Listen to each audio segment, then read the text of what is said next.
Presiden Prabowo mengeluarkan peraturan presiden tentang penataan tugas dan fungsi Kementerian Negara.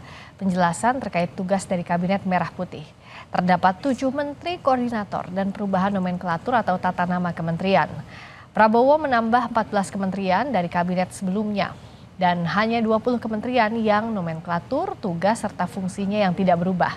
Hal lain, Presiden Prabowo juga membubarkan Sekretariat Kabinet yang fungsinya diintegrasikan ke dalam Kementerian Sekretariat Negara. Penataan organisasi kementerian targetnya diselesaikan paling lambat 31 Desember 2024. Dalam nomenklatur terbaru, Menko Bidang Politik dan Keamanan akan mengkoordinasikan Kementerian Dalam Negeri, Luar Negeri, Pertahanan, Komunikasi dan Digital, Kejaksaan Agung, TNI, dan Polri. Menko Bidang Hukum, HAM, Imigrasi dan Pemasyarakatan membawahi Kementerian Hukum, Kementerian Hak Asasi Manusia, dan Kementerian Imigrasi dan Pemasyarakatan.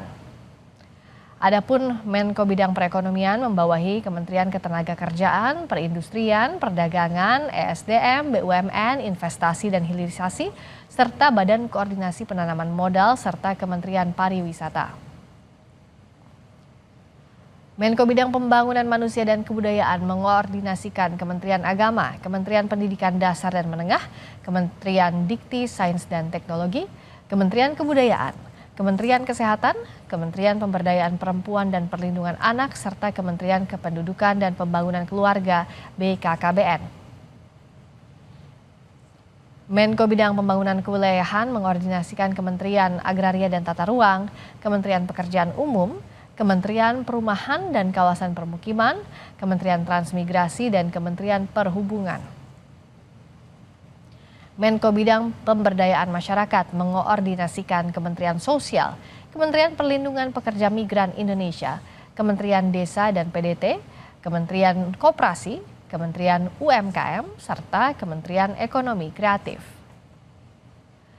Terakhir, ada Menko Bidang Pangan yang mengoordinasikan Kementerian Pertanian, Kementerian Kehutanan, Kementerian Kelautan dan Perikanan, serta Kementerian Lingkungan Hidup.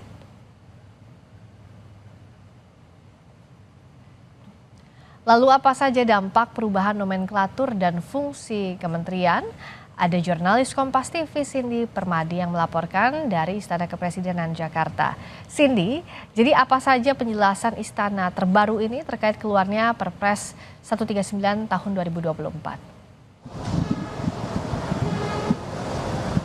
Ya, Friska masih merujuk juga kepada Perpres nomor 139 tahun 2024 yang ditandatangani oleh Presiden Prabowo Subianto kemarin 21 Oktober 2024 bertepatan dengan dilantiknya 109 menteri dan wakil menteri Kabinet Merah Putih. Di situ diatur yang menjadi salah satu prioritas tampaknya dari pemerintahan Prabowo Subianto dan Gibran Rakabuming Raka adalah penataan organisasi kementerian yang diusulkan oleh Menpan RB. Artinya 48 pos menteri di Kabinet Merah Putih harus sudah selesai penataan organisasinya dalam waktu kurang dari 3 bulan saja atau tanggal 31 Desember 2024.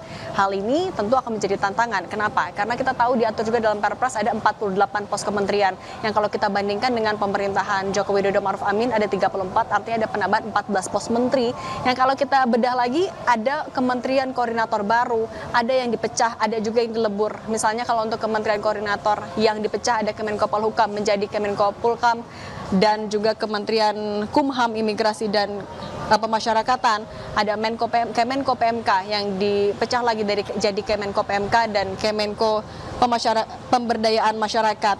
Ada yang baru, misalnya Kemenko Bidang Infrastruktur dan Pembangunan Kewilayahan, ada juga Kemenko Bidang Pangan. Tapi juga ada yang dilebur, misalnya Seskap yang sebelumnya setingkat menteri, saat ini berada di bawah Mensesnek atau kalau mengutip istilah dari Perpres, diintegrasikan ke dalam kementerian yang mengatur tugas-tugas kesekretariatan negara. Artinya, kalaupun ada yang dilebur ataupun juga ada yang dipisah, misalnya seperti Seskap yang saat ini berada di bawah Kemensetnek, sumber daya manusianya, asetnya dan anggarannya dialihkan menjadi di bawah Kemensetnek. Yang menjadi tantangan artinya bagaimana dalam waktu kurang dari 3 bulan pemerintah bisa mengatur infrastrukturnya, kemudian juga pengalihan dari organisasinya itu sendiri, Friska. Baik, Cindy, saya akan lanjutkan lagi soal dampak perubahan nomenklatur dan fungsi dari kementerian lembaga ini, tapi usai kumandang azan maghrib bagi wilayah DKI Jakarta dan sekitarnya berikut ini.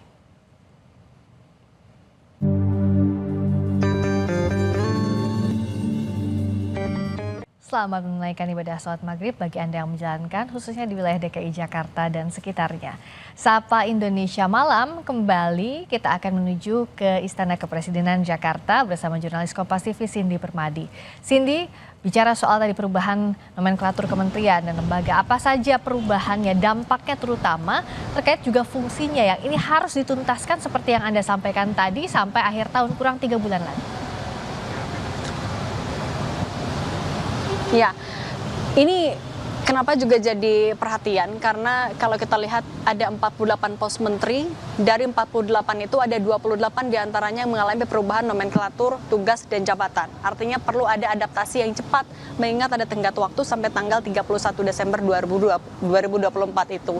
Nah, apa saja dampaknya? Pertama adalah infrastruktur, misalnya karena ada kementerian koordinator dan ada kementerian baru, artinya harus ada kantor-kantor baru tempat di mana para Menko dan Menteri ini bekerja. Misalnya kalau AHY sebelumnya masih bingung akan berkantor di mana, memang sekarang ini sudah mendapatkan solusi yaitu berkantor di kantor Kemenko Marves, dan tampaknya beberapa kementerian lain juga yang baru dibangun, mereka akan berkantor di gedung-gedung yang sudah ada. Sama misalnya dengan Muhaimin Iskandar yang menjadi Menko Pemberdayaan Masyarakat akan berbagi kantor dengan Menko PMK Pratikno.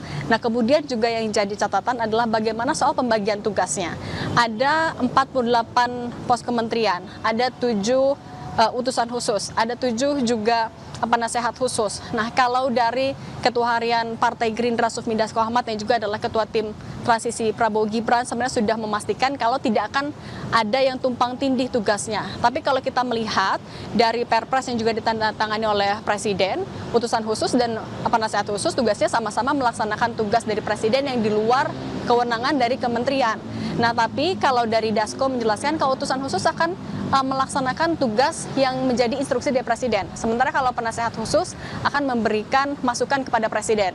Begitu juga misalnya kalau ada yang tipis-tipis tugasnya seperti Kemenko Perekonomian dan Dewan Ekonomi Nasional, mereka juga sudah menegaskan tidak akan tumbang tindih tugasnya. Kalau Kementerian Koordinator Bidang Perekonomian tugasnya akan mengolah kebijakan untuk direalisasikan untuk masyarakat.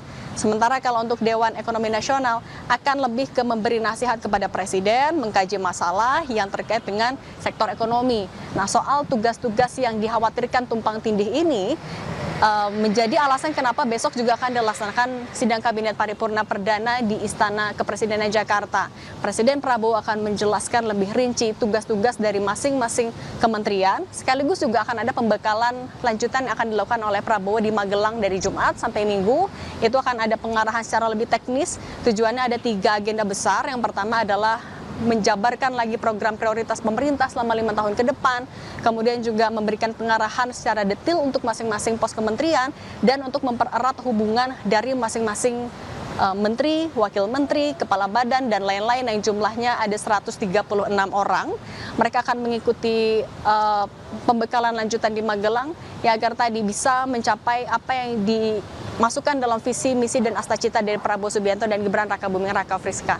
Tugas pokok dari masing-masing kementerian lembaga termasuk setelah berubahnya nomenklatur akan ditekankan oleh Presiden Prabowo Subianto besok dalam sidang Kabinet Paripurna agar para menteri, wakil menteri mengetahui apa tugasnya masing-masing dengan perubahan ini. Terima kasih Cindy Permadi, jurnalis Kompas TV langsung dari Istana Kepresidenan Jakarta.